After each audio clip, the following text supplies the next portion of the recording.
¿Qué es lo peor que podría ocurrir en un avión? Quizás esto. Aquí arriba no hay suficiente oxígeno para sobrevivir. Un viento helado con la fuerza de un huracán sopla en el interior de la cabina. Aloha 243. La tripulación del vuelo pide auxilio, pero nadie les oye. Y el avión se dirige hacia una montaña. Aunque parezca una pesadilla, no lo es. Fue la realidad que vivieron las personas que se encontraban a bordo del vuelo 243 de Aloha Airlines. Aloha 243, ¿siguen en el aire? El veredicto de la investigación sacudió los cimientos del negocio de las líneas aéreas. Este accidente cambió la historia de la aviación. Mayday, catástrofes aéreas, aterrizaje milagroso. Hay personas que deciden aventurarse en ese angosto espacio que existe entre la vida y la muerte. Es un lugar aterrador. Los surfistas acceden al mismo persiguiendo olas asesinas. Pero ocasionalmente el destino conduce a gente normal y corriente y no solo a los buscadores de emociones fuertes, a esa misma zona letal en la que la vida pende de un hilo. Eso fue lo que sucedió la tarde del 28 de abril de 1988 en los cielos de Hawái.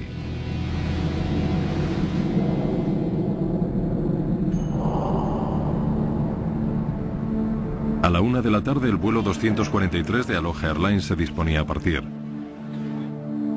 Un Boeing 737 estaba ya en la pista de despegue del aeropuerto Hilo, en la gran isla de Hawái, la que se encuentra más al sur del archipiélago. La duración del vuelo 243 con destino a Honolulu, en la isla de Oahu, era de tan solo 35 minutos.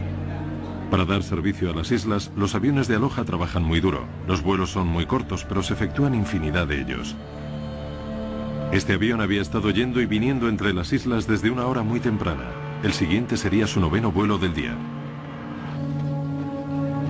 La tripulación llevaba muchos años haciendo ese trabajo. Aloha 243. Te recibo.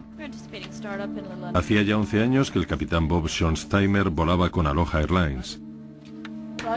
Mimi Tompkins, su primer oficial, esperaba ascender a capitana después de casi 9 años en la empresa. ¿Y sabes algo más de eso? Todos los auxiliares de vuelo poseían también una larga hoja de servicios, pero ninguno tan extensa como Clarabel Lansing, a quien todo el mundo llamaba simplemente CB. Señor Kainer, bienvenido. Siempre es un placer verte, CB. Ya veo que nos has traído un poco de buen tiempo. Por supuesto, no podía ser de otro modo.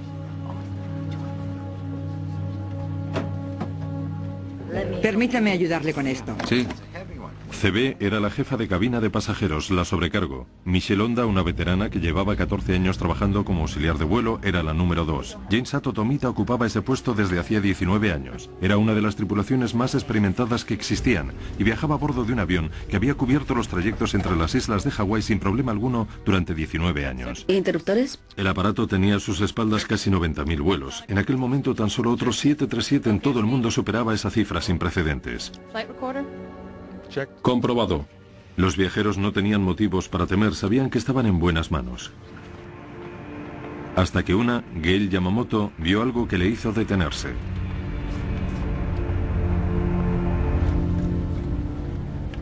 ¿Pero qué fue lo que le preocupó? ¿Y hasta qué punto debía sentirse intranquila? ¿Digo algo? Patricia Aubrey vivía en Hilo, pero aquel día tenía una cita en Honolulu.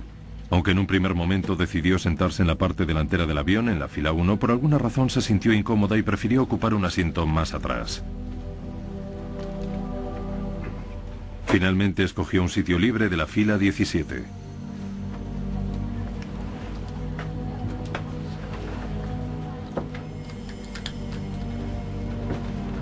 A la 1:25 el vuelo 243 ya está preparado para despegar.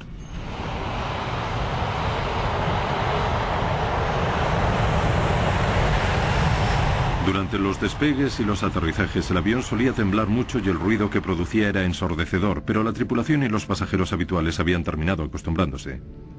¿Por qué debían preocuparse? Salida de Aloha. Aquí Aloha 243 ascendiendo a 3000 pies.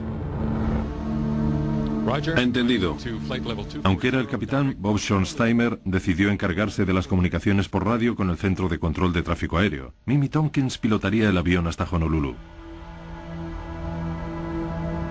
La mayor parte del vuelo se invertía en ascender hasta la altitud de crucero. El avión tardaba 20 minutos en alcanzar los 7.300 metros.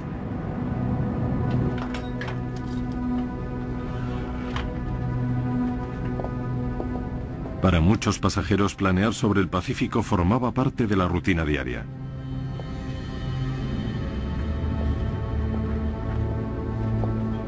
Era el caso, por ejemplo, de Howard Kitaoka, un vendedor que ocupaba la fila 5. Howard solía hacer aquel viaje muy a menudo y cuando has disfrutado de las vistas cientos de veces, 35 minutos constituyen un tiempo precioso para ponerse al día con el papeleo. El vuelo era tan corto que los auxiliares servían bebidas mientras el avión aún estaba despegando. Ellos podían moverse por la cabina, pero los pasajeros todavía llevaban puesto el cinturón. 20 minutos después de despegar, el avión alcanzó la altitud de crucero. Centro Aloha. Aloha 243. Nivelamos la nave a 240. Por fin los pilotos podían relajarse. Dime, ¿dónde está la estación del Servicio Nacional de Meteorología? ¿Es la que se encuentra en la vieja torre? El tiempo era perfecto para volar y todo se desarrollaba como de costumbre.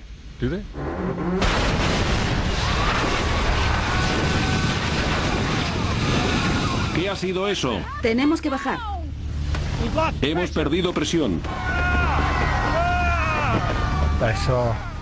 Vi un resplandor muy brillante y...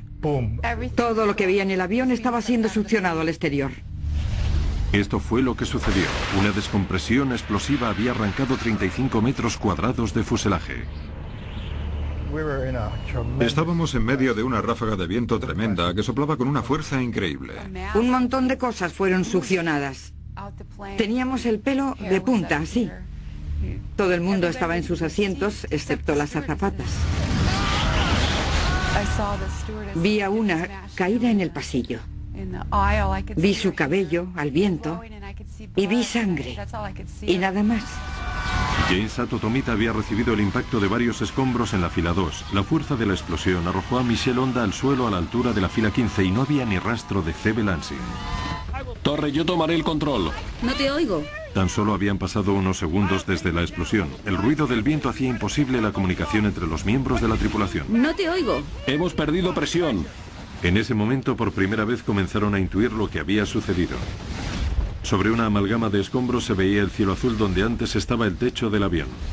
Las primeras 5 filas habían quedado completamente descubiertas a ambos lados del aparato. El peligro inicial de ser succionados hasta el exterior había pasado, ya que para entonces todo el avión se encontraba completamente despresurizado. Pero los pasajeros aún no estaban a salvo. Faltó poco para que mi compañero de asiento se saliera del avión, porque en aquel momento solo quedaba el suelo. No había ni paredes ni techo, así que le sujeté. El frío y la privación de oxígeno pueden resultar letales. Imaginen la escena que debió vivirse allí arriba. El techo del avión estaba roto. Los pasajeros no podían obtener oxígeno adicional porque los conductos que lo suministraban habían desaparecido. Y a una altitud de 7.300 metros y con muy poco que respirar, pronto quedaron incapacitados. La disminución de los niveles de oxígeno se conoce como hipoxia. Si una persona permanece a esa altitud durante un periodo de tiempo prolongado, va perdiendo sus facultades físicas. Además, puesto que el techo del avión había desaparecido, dentro de aquella cabina soplaban vientos más fuertes que los de un huracán, pero los pasajeros vestían la indumentaria apropiada para la primavera en Hawái, no para soportar temperaturas de 45 grados bajo cero. De permanecer a 7.300 metros de altura, aquella gente moriría. Sobre el Océano Pacífico se desarrollaba un drama extraordinario. A una altitud de 7.300 metros, una explosión a bordo de un Boeing 737 con destino a la isla hawaiana de Oahu había arrancado 35 metros cuadrados de fuselaje de la nave, dejando a los pasajeros a la intemperie en medio del cielo. La cabina se despresurizó y se quedó sin suministro de oxígeno de emergencia. A menos que descendieran rápidamente hasta una altitud donde pudieran volver a respirar, los pasajeros morirían. El capitán Bob Schonsteimer tomó el mando de la nave que hasta el momento estaba en manos de la primer oficial Minnie Tompkins e inició un descenso de emergencia. El avión cayó 1.200 metros por minuto y su velocidad aumentó a más de 500 kilómetros por hora. Mientras el aeroplano se precipitaba hacia cotas más bajas, los pasajeros tuvieron que hacer frente a una nueva amenaza. Los escombros les impedían ver la cabina del piloto y cuando el aeroplano se partió, el morro cayó casi 1 metro.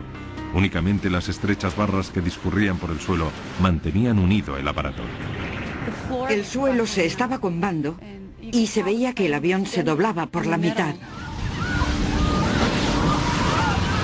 Michelonda no podía avanzar lo necesario para ver si los pilotos estaban vivos o muertos, de modo que trató de establecer contacto con ellos a través del intercomunicador. ¿Alguien me oye? Pero los cables estaban cortados. Mientras trataba de avanzar para llegar a la cabina, alguien le preguntó lo único a lo que no podía responder. ¿Tenemos piloto? No lo sé. ¿Tenemos piloto? No lo sé.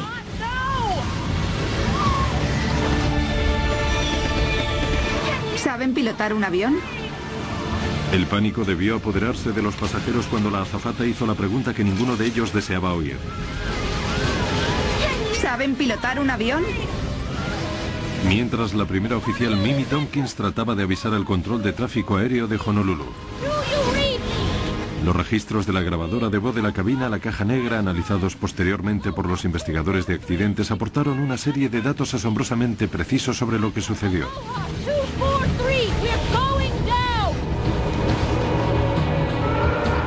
El punto más cercano donde podían intentar el aterrizaje era la isla de Maui, pero el aeropuerto Kahului se encuentra entre dos montañas volcánicas. Entre ellos y la seguridad se interponía una cumbre de 3.000 metros de altura. Para llegar desde el punto de la explosión hasta el aeropuerto Kahului, el piloto tenía que realizar una delicada maniobra con el fin de evitar la elevación del terreno. ¿Lograría el frágil aeroplano soportar la presión que implicaba un cambio de rumbo o la de un aterrizaje si conseguía alcanzar el aeropuerto? ¿Y cómo podrían sobrevivir quienes viajaban a bordo? Jane Sato Tomita estaba casi inconsciente.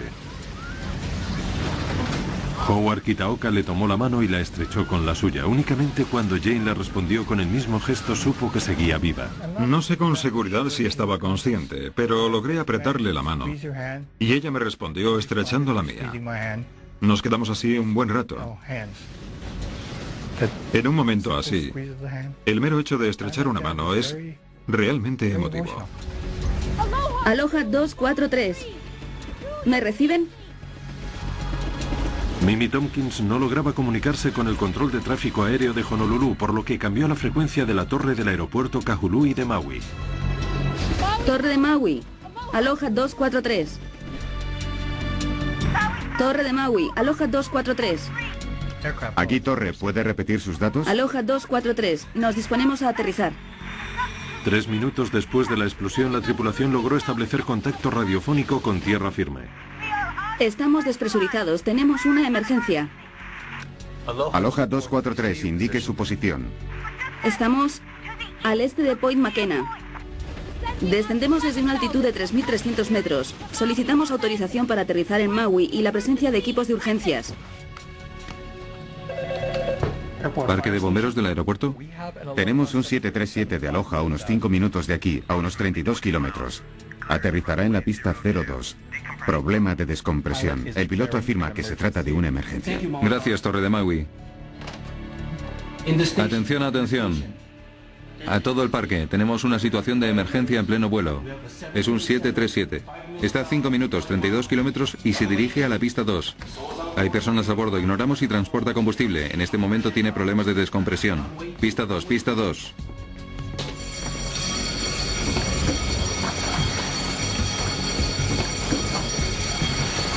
Aloha 243. Los equipos ya están en marcha. El avión se situó a 3.000 metros de altura y al oeste de la montaña. En ese momento el piloto redujo la velocidad y con la mayor suavidad posible comenzó a trazar el giro a la derecha para descender sobre Kahului. Los pasajeros comprendieron que debía haber alguien a los mandos de la nave. Poseo cierta formación como piloto y me di cuenta de que las alas estaban niveladas, paralelas a tierra. El avión no caía en picado, ni tampoco daba vueltas sobre sí mismo. Entonces pensé, tenemos una oportunidad. Mientras quienes se encontraban en tierra firme carecían de la información necesaria para saber a qué tipo de crisis se enfrentaban. El aeropuerto de Maui es pequeño y un avión de pasajeros en peligro pondría a prueba la experiencia de los equipos de bomberos. Al controlador aéreo le resultaba muy difícil escuchar al avión. Solicito verificación una vez más. El avión se rompe y su distintivo de llamada es el 243, ¿correcto?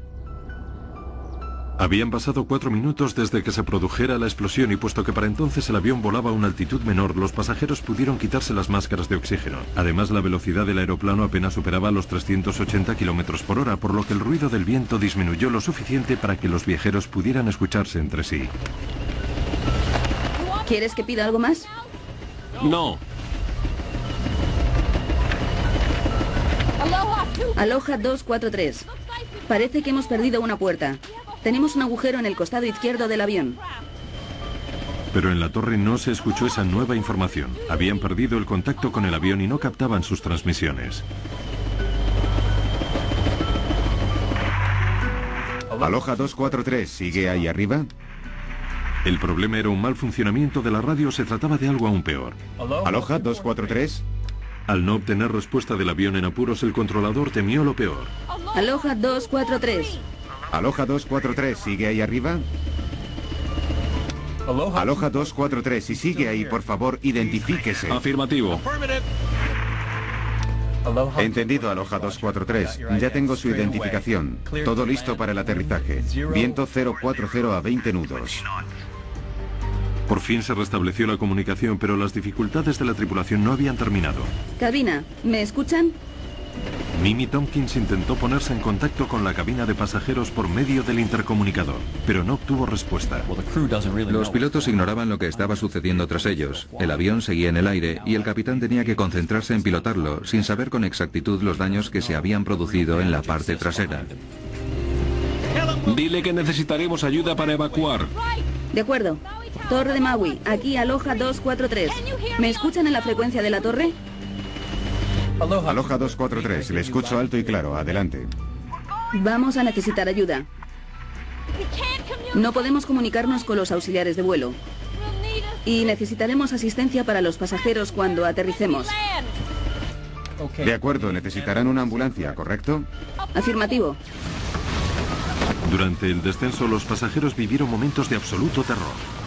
El avión seguía temblando. Los portaequipajes se nos caían encima y había cables eléctricos volando y emitiendo terribles chasquidos. Aquello era un caos. Parecía como si el aparato fuera a partirse por la mitad. Y de repente surgió otro problema al que los pilotos tuvieron que hacer frente. Parece una reversión manual. ¿Qué? Parece que hay una reversión manual en los controles de vuelo. El piloto intuyó que los sistemas hidráulicos como la dirección asistida de un automóvil habían fallado. El armazón del avión se hallaba sometido a una gran presión. Tenían que aterrizar lo antes posible. ¿Podemos mantener la altitud? La tripulación temía que la instalación eléctrica o cables de control decisivos hubieran sido seccionados e ignoraba si alguna de las partes vitales del avión sufría daños. Intentemos volar con el tren de aterrizaje desplegado. De acuerdo, adelante. En el cuadro de mandos hay unas luces que indican si el tren de aterrizaje se ha desplegado correctamente o no. El principal funcionó con normalidad, pero la luz correspondiente al tren de aterrizaje del morro no se encendía. Lo último que deseaba el piloto, sobre todo teniendo en cuenta las condiciones en que se encontraba aquel avión, era quedarse sin tren de aterrizaje en el morro, porque cuando la parte delantera del aparato impactara contra la pista, el avión se partiría. Y probablemente los depósitos de combustible se romperían, lo que podría dar lugar a una explosión y a un incendio terribles. Tras un segundo intento de desplegar el tren de aterrizaje del morro, la luz seguía apagada. Pero la comunicación por radio era tan mala que la torre aún estaba tratando de asimilar la crítica situación. Aloha 243, solo quería verificar que necesitan una ambulancia, ¿es correcto? Siguen sin comprender lo que pasa. Afirmativo. Entendido, ¿cuántos heridos calculan que No hay? tenemos ni idea. No podemos comunicarnos con los auxiliares de vuelo. De acuerdo, ya hay una ambulancia en camino. Es posible que no tengamos tren de aterrizaje en el morro. Bob Schonheimer tuvo que tomar una decisión vital. Debía esperar a la confirmación de que el tren de aterrizaje se había desplegado o aterrizar de todos modos. Según los manuales, en un caso así los pilotos deben sobrevolar el aeropuerto para que los controladores del tráfico aéreo comprueben el estado del tren de aterrizaje y les comuniquen si pueden o no contar con él. A continuación, los pilotos vuelan alrededor del aeropuerto, inician la aproximación y luego aterrizan. Pero con un avión que podría romperse en cualquier momento, dicha opción era totalmente inviable. Dile que tenemos problemas, pero que aterrizaremos de todos modos, incluso sin tren de aterrizaje en el morro. No obstante, deben saber que según nuestros indicadores ese tren de aterrizaje no se ha desplegado. Aloha 243. El viento ahora es 050. Los equipos de emergencia están en posición. De acuerdo. Han de saber que no tenemos tren de aterrizaje en el morro. Vamos a aterrizar sin él. Entendido. Si necesita otro tipo de asistencia, comuníquenoslo. Necesitamos todo el equipamiento que tengan. Maui no es el mejor lugar para aterrizar con un avión en mal estado. La costa norte de la isla está muy expuesta y se encuentra en plena trayectoria de los vientos alisios. Colóquense en posición para un aterrizaje de emergencia. Agachen la cabeza y protéjanse con los brazos. Cualquier tipo de turbulencia en pleno vuelo hubiera sometido a una gran presión a la parte delantera del avión y existían muchas probabilidades de que la cabina del piloto se separara del resto del fuselaje. Aquello hubiera sido una catástrofe, pues habría supuesto la pérdida del avión. El aeropuerto ya estaba a la vista, pero Bob Schonsteimer aún tendría que tomar más decisiones críticas. Empezó disminuyendo la velocidad del avión para aterrizar. Tratemos de colocar los alerones en 15. Los alerones de un avión son paneles deslizantes situados en la parte trasera de las alas. Para aumentar la elevación cuando la velocidad es más lenta hay que extenderlos durante el despegue y el aterrizaje. ¿El control es más fácil con los alerones arriba? Sí, vuelve a ponerlos en 5. ¿Puedes darme una velocidad variable para un aterrizaje con alerones en 5 grados? No hay dos aterrizajes iguales. Los pilotos han de tener en cuenta infinidad de factores. La velocidad y dirección del viento, los pasajeros y el combustible que transportan y la longitud de la pista de aterrizaje que tienen ante sí. ¿Quieres que baje los alerones cuando aterricemos? Sí, pero solo después de tocar tierra. De acuerdo. Mediante una complicada fórmula se calcula la velocidad de aterrizaje segura, e incluso en el punto culminante de una crisis como esta, los pilotos han de recurrir al manual. Los alerones harán las veces de freno si se despliegan una vez que el aparato toque tierra, pero si la operación se realiza antes, toda la estructura del avión se vería sometida a una presión que podría hacerla a pedazos. Recordemos que los pilotos no estaban entrenados para actuar en una situación como esta y al faltarles el techo de la nave, se convirtieron en meros pilotos en pruebas. Los efectos aerodinámicos del avión eran muy diferentes de aquellos a los que estaban acostumbrados, de modo que tuvieron que manejarlo dejándose guiar por su instinto. Según los cálculos que efectuaron, la velocidad de aterrizaje segura teniendo en cuenta la longitud de la pista de Kahului era de 152 nudos, 282 kilómetros por hora.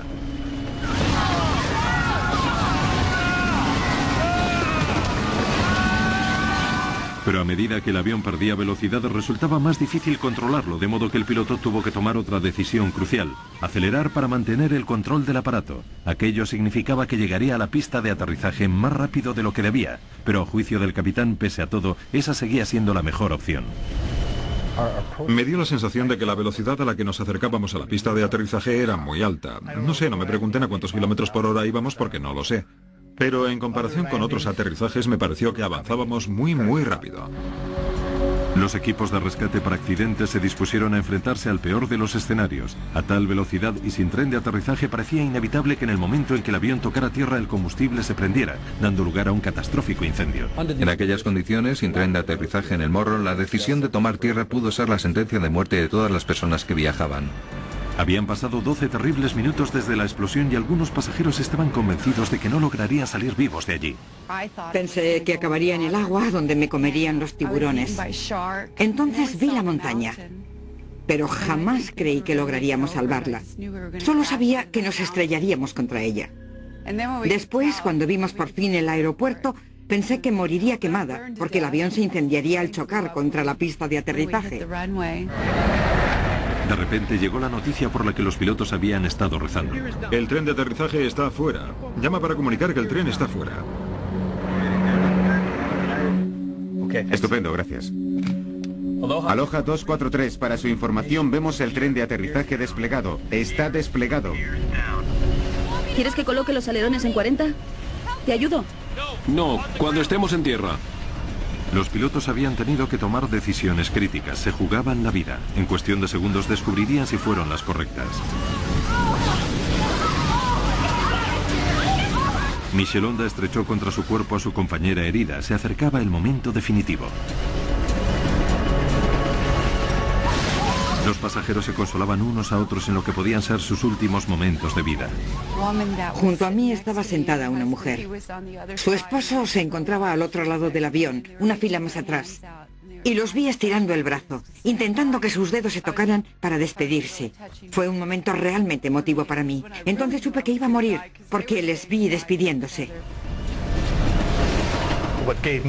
Lo que más me reconfortó fue saber que mi esposa y mis hijos sabían lo que sentía.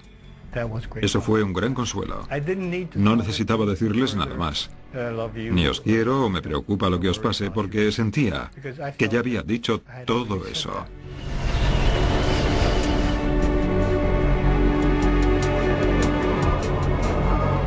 Aunque el tren de aterrizaje delantero se había desplegado, la tripulación del avión seguía sin saber si se encontraba en buenas condiciones o si se desplomaría en el momento del aterrizaje. De no resistir el peso de la nave, 40.000 kilos de avión moviéndose a casi 320 kilómetros por hora acabarían estrellándose de frente contra el pavimento.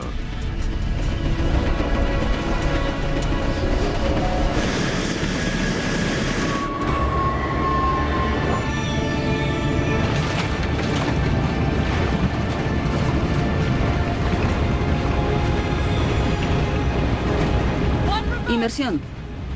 Vale. Inversor del empuje.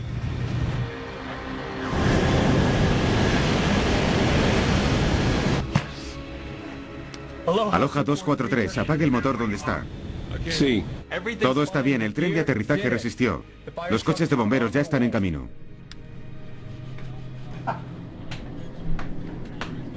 Estupendo. Apágalo. ¿Sí?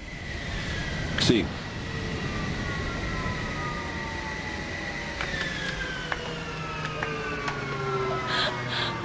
Dios.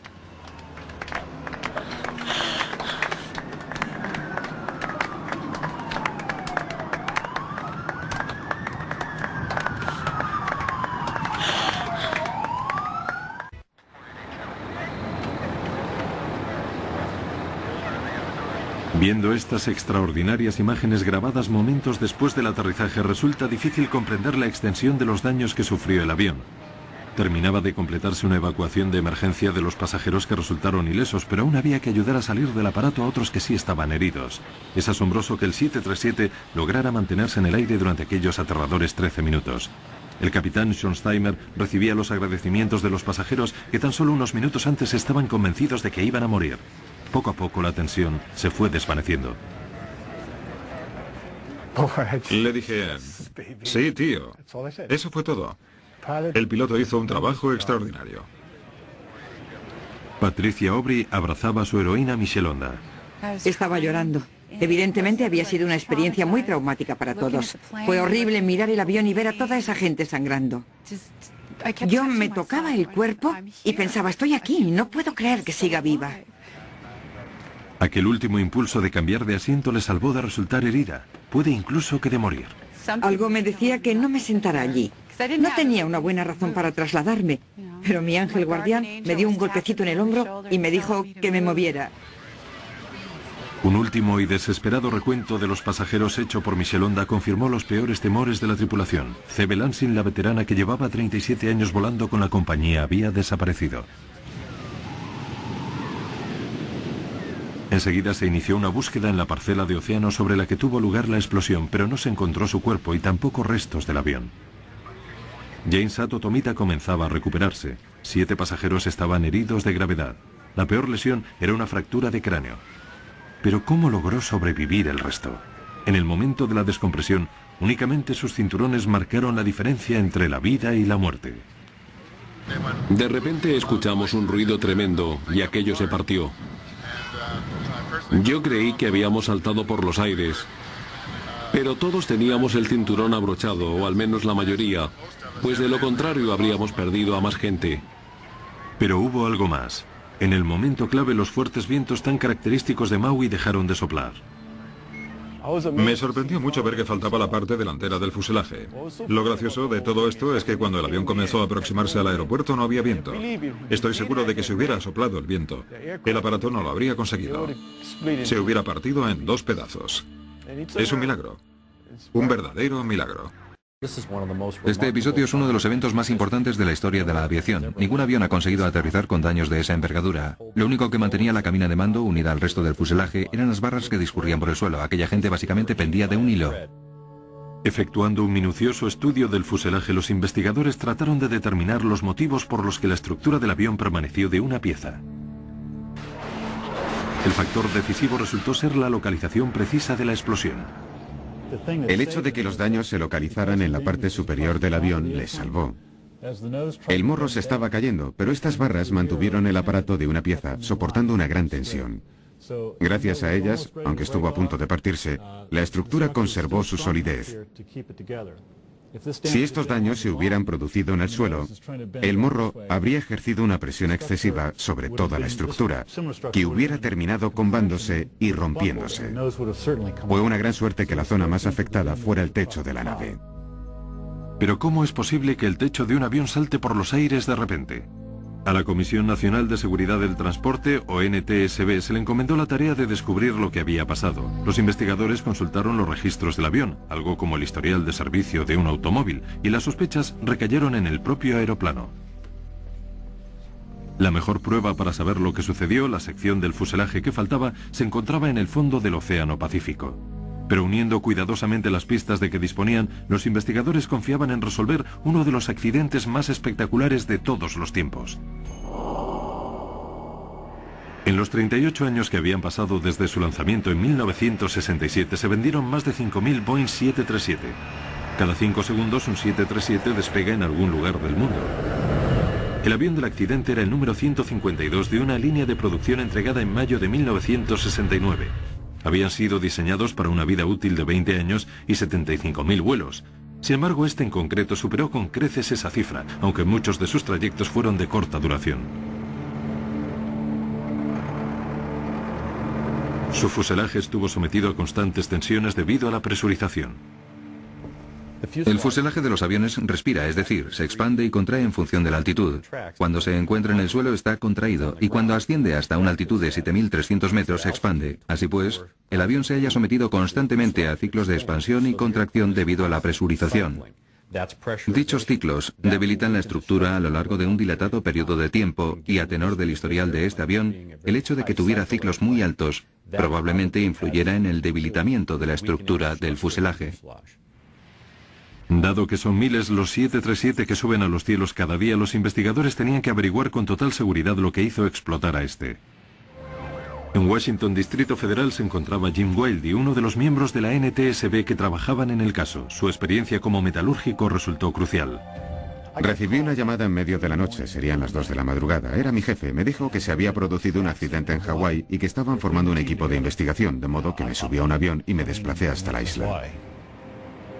Jim tomó muestras del fuselaje restante y en el laboratorio descubrió algo apenas perceptible a simple vista.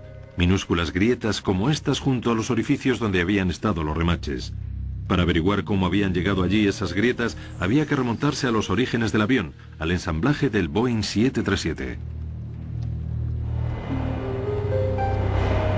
Los aviones se construyen uniendo diversos paneles independientes. En las zonas en las que dichos paneles se superponen se emplea un potente adhesivo llamado epoxi para unirlos. Los remaches sujetan los paneles mientras que la resina de epoxi se endurece. En el avión de Aloha había una reveladora de coloración en la parte interior de la zona donde los paneles se superponían. Allí estaba la pista decisiva. Este material negro es el adhesivo que se utilizó para unir las dos placas. El material blanco que se ve aquí son los daños provocados por la corrosión en la capa superior del fuselaje, que es de aluminio. En un principio lo que se pretendía era canalizar la presión que trataría de separar una plancha de otra a través de las zonas donde se aplicó el adhesivo y no a través de los remaches. Evidentemente, en el momento en que esto se despegó, toda la presión fue a parar a los remaches, especialmente a esta fila. Y pensamos que fue esta hilera la que presentaba las grietas por desgaste, la que al final hizo que la estructura del techo del 737 de Aloha se abriera.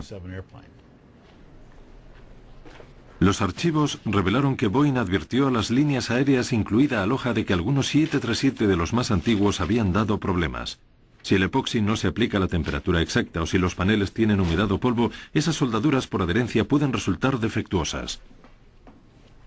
En esas notas de aviso y boletines de servicio, algunos emitidos incluso 15 años antes, Boeing explicaba el peligro. El clima de Hawái, con ese aire húmedo y extremadamente salino, contribuyó a la corrosión. Pero en lugar de mantener los aviones en tierra para un examen del morro a la cola, Aloha enviaba a sus inspectores a hacer revisiones esporádicas, frecuentemente por la noche, cuando el nivel de atención de quienes se encuentran de servicio disminuye y es necesario trabajar con luz artificial. Estas grietas pasan desapercibidas y entonces el avión se convierte en una bomba de relojería en marcha. Había otros problemas. Los boletines de servicio de Boeing y lo que se denomina directivas de aeronavegabilidad emitidas por la Administración Federal de Aviación con frecuencia son difíciles de comprender. Las directivas de aeronavegabilidad son muy complejas y están redactadas como un documento legal. Aloha necesitaba a alguien que pudiera leer aquellos documentos y traducirlos a un lenguaje más sencillo para los mecánicos, los operarios, pero nunca lo hicieron. Un avión que había trabajado tan duro asistido por mecánicos que no comprendían completamente las instrucciones estaba condenado al desastre. Para entonces los investigadores creían saber por qué el avión perdió la parte superior, pero ignoraban cómo. Tomé un avión para regresar de Hawái a Los Ángeles y mientras estaba en el aire recibí un mensaje. Me comunicaban que teníamos que entrevistar a una pasajera que al parecer había visto una grieta cuando subía al aeroplano siniestrado. Usted vio algo al subir a este avión y se lo comentó a su compañera de habitación. Cynthia Johnson. Sí, Cynthia, hábleme de ello. ¿Qué fue lo que vio? Pues a la derecha de la puerta, donde estaba la pintura blanca, había una grieta. Bueno, no era exactamente una grieta, pero el metal de la puerta superior se había separado del de la parte inferior. Se lo iba a decir al auxiliar de vuelo, pero estaban muy ocupados. Teníamos que ocupar nuestros asientos. Claro, y supuso que sabían lo que hacían y que después de todo era su avión. No quería armar un escándalo. Por supuesto, claro que no.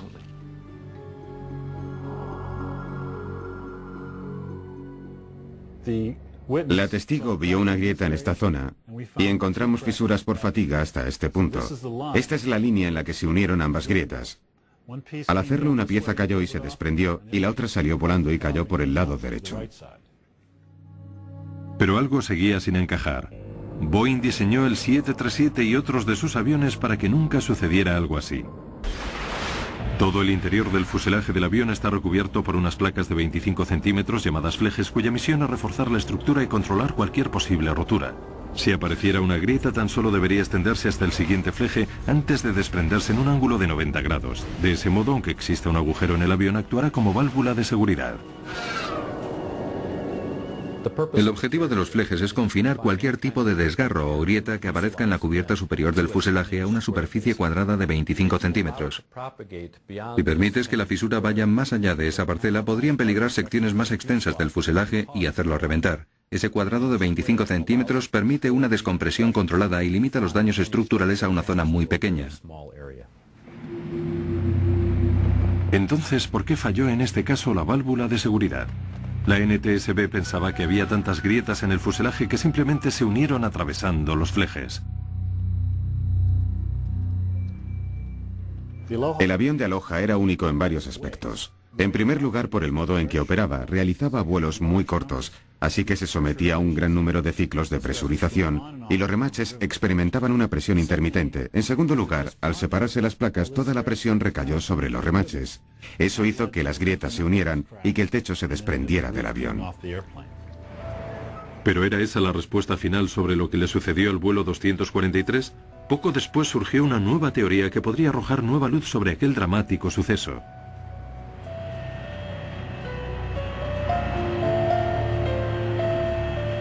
Matt Austin es un ingeniero que vive en Honolulu. La historia del vuelo 243 le consterna al tiempo que le fascina. Vuelo con regularidad en Aloha Airlines y había estado a bordo de ese avión una semana antes de que perdiera el techo. Matt comenzó su propia investigación inspeccionando al detalle las 4.000 páginas de pruebas y fotografías reunidas durante la investigación oficial. Soy un experto en dinámica de explosiones, en la forma en que hacen explosión los recipientes a presión, en lo que causa dichas explosiones y en el modo en que se extienden las grietas cuando comienzan a abrirse. En el caso del accidente de Aloha, la industria aeronáutica basaba su investigación en la teoría de que fue un fallo estructural del avión. Yo, en cambio, decidí analizar lo sucedido tomando como punto de partida un fallo de presión de la nave. Mientras revisaba las pruebas, se planteaba sin cesar una pregunta. ¿Por qué C.B. Lansing salió volando del avión y no le sucedió lo mismo a su compañera Jane Sato Tomita? Jane se encontraba más adelante que C.B. en el momento crucial. Jane estaba en la fila 2 y CB en la 5. La NTSB cree que la separación del techo comenzó cerca de la fila 3.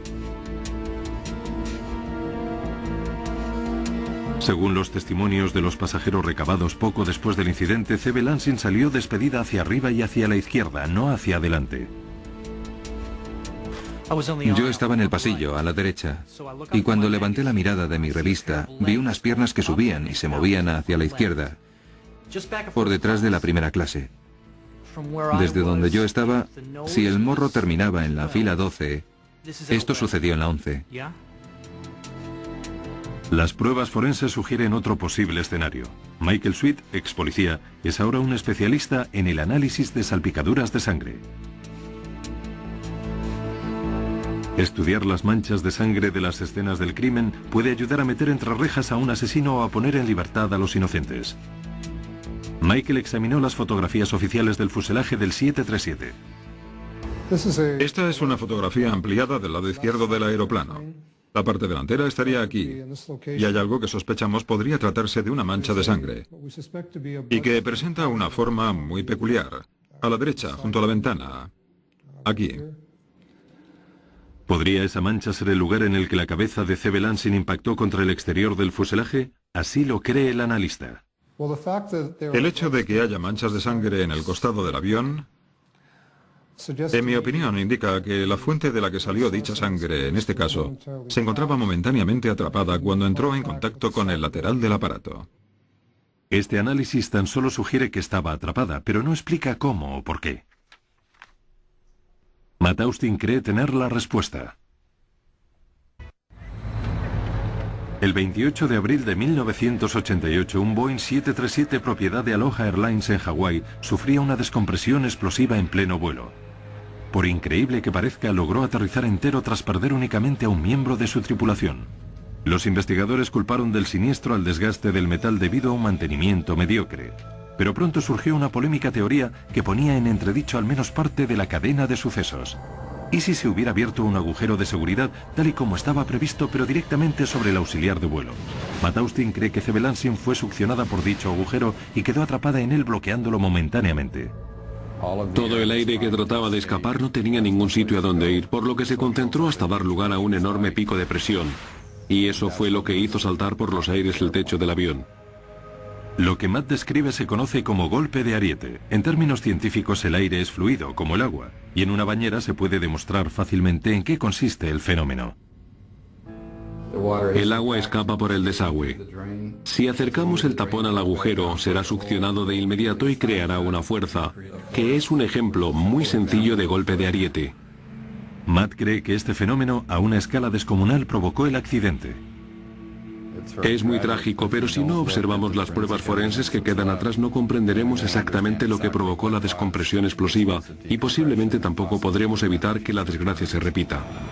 La NTSB afirma que la teoría del golpe de ariete es válida desde el punto de vista científico, pero para ellos las pruebas siguen indicando algo mucho más simple, un fallo casi simultáneo en muchos de los puntos débiles del avión. Las investigaciones de la Comisión de Seguridad nunca se han cerrado por completo, y siempre tendremos en cuenta cualquier nueva información que aparezca. Con respecto al accidente de la Aloha, no hemos cambiado nuestra causa probable, nos quedamos con la causa tal y como la determinamos en el año 88. Puesto que nunca se encontraron las pruebas físicas determinantes, probablemente jamás llegará a saberse qué sucedió a bordo en el preciso instante de la explosión. La mayor parte de las culpas recayeron sobre la dirección de Aloha Airlines por su mediocre sistema de mantenimiento. La NTSB exigió a la Administración Federal de Aviación que se esforzara más por garantizar el cumplimiento de las directrices de mantenimiento. Boeing ya había realizado mejoras en su proceso de fabricación para evitar que el compuesto adhesivo se contaminara tan fácilmente. Lo que sucedió en el vuelo 243 hizo mucho más seguros los desplazamientos aéreos. Poco después, el Congreso aprobó el Acta de Investigación para la Seguridad de la Aviación. El accidente tuvo una repercusión muy profunda en la industria de la aviación y en la forma de actuar con respecto a los aparatos más antiguos. Modificamos el modo en que supervisamos su envejecimiento, las inspecciones a las que los sometemos y, por supuesto, la forma de fabricarlos. Ahora empleamos procesos distintos. Este accidente fue decisivo para la historia de la aviación. Aquellos aterradores 13 minutos también dejaron su huella en los supervivientes del vuelo 243. Tuve que someterme a una terapia para curarme porque a partir de entonces las clases de vuelo me daban pánico. Dicen que cuando uno se cae de un caballo debe volver a subirse de inmediato y es cierto, pero decirlo es infinitamente más fácil que hacerlo.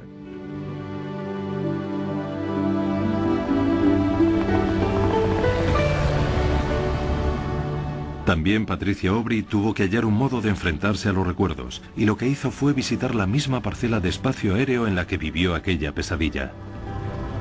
Volé acompañada de mi psicólogo.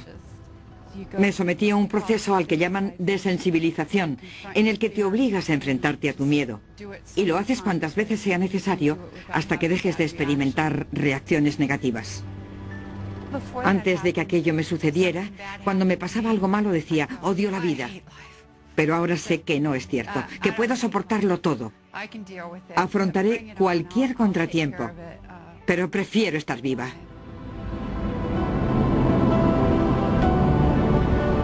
Existe otro legado de aquel desgraciado día. El océano jamás devolvió el cuerpo de Zebe Lansing. En honor de la veterana auxiliar de vuelo se plantó un jardín en el aeropuerto de Honolulu, bajo el gran cielo hawaiano donde pasó la mayor parte de su vida y donde la perdió de forma tan repentina.